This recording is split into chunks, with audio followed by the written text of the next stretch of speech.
আল্লাহ বলেন কানাত লাহুম জান্নাতুল ফিরদাউসি নুজুলা।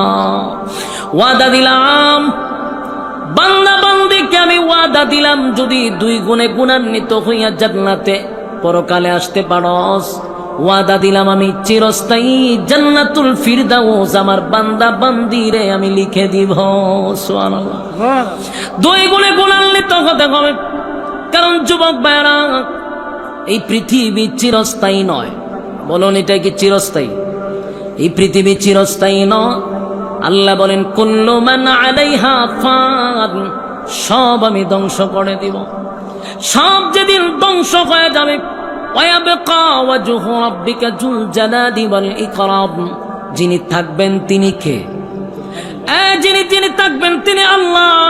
সব ধ্বংস হবে, এমনকি যিনি বাঁশি বাজাইবেন ইসরাফিল আলাইহিস সালাতু ওয়াস সালাম, তিনিও থাকবেন না, আল্লাহ তাকেও ধ্বংস করে দিবে। জিবরাইল আলাইহিস সালাতু ওয়াস সালামও ধ্বংস হয়ে যাবে। সব যেদিন ধ্বংস হয়ে যাবে, যেদিন বিশ্ব পরিস্থিতির পরিসমাপ্তি ঘটায়া দিবে, আল্লাহ রাব্বুল আলামিন বলেন বাঁশি বাজায়া দে, বাঁশি বাজায়া দিবে। জমিনের মধ্যে একটা জালজালা শুরু হবে। ইজা জুলজিলাতিল আরদু জিলজালাহা, জমিনের মধ্যে জালজালা শুরু হয়ে যাবে। সব ধ্বংস হয়ে গেল। প্রথম সিংহায় সব ধ্বংস হয়ে গেল। দ্বিতীয় সিংহায় ফুঁক দিবার আগ পর্যন্ত লম্বা একটা সময় মাঝখানে চলে যাবে রে।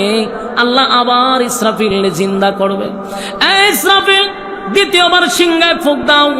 দ্বিতীয়বার যখন সিংহায় ফুঁক দিবে, তখন মানুষের ভিতর থেকে আবার রূহ তৈরি হবে। সুবহানাল্লাহ। প্রত্যেকটা মানুষের শরীরে আবার রূহ আসবে। কাদা মাটির নিচ থেকে মানুষ উলঙ্গ অবস্থায় দাঁড়াবে, কারো শরীরে কোনো কাপড় থাকবে না।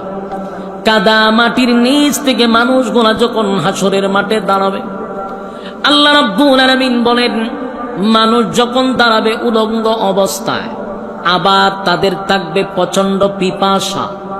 1 নম্বর হলো থাকবে তাদের পিপাসা।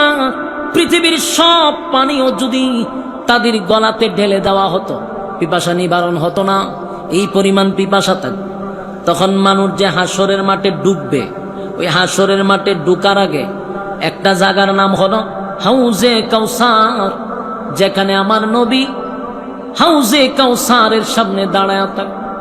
যারা হাসরের মাঠে ডুববে, নবীর হাতের 1 পেয়ালা পানি পান করে তারপরে হাসরের মাঠে ডুববে। সুবহানাল্লাহ। 1 পেয়ালা পানি যদি কেউ পান করতে পারে, নবীর বরকতি হাতের পানি যদি 1 পেয়ালা কেউ পান করতে পারে, 50,000 বছরের ভিতরেও কোনদিন বান্দা বান্দির পানির পিপাসা লাগবে না।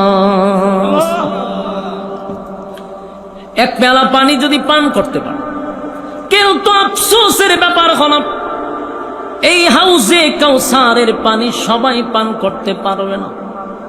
সবাই পান করতে পারবে না, কারণ মানুষ দলে দলে দলে দলে দলে দলে হাসরের মাঠের দিকে যখন উলঙ্গ অবস্থায় যাইতে থাকবে, আল্লাহর নবী বলবেন আমি তাকায়া দেখব দলে দলে দলে দলে আমার উম্মতরা আসতেছে আরে পানি পান করার জন্য।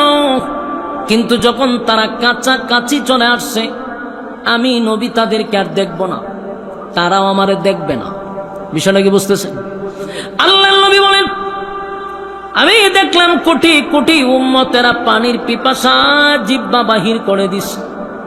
হাউজে কাউসারের কাছে যখন আসছে, আমি নবী আর তাদেরকে দেখি না, তারাও আমারে দেখে না।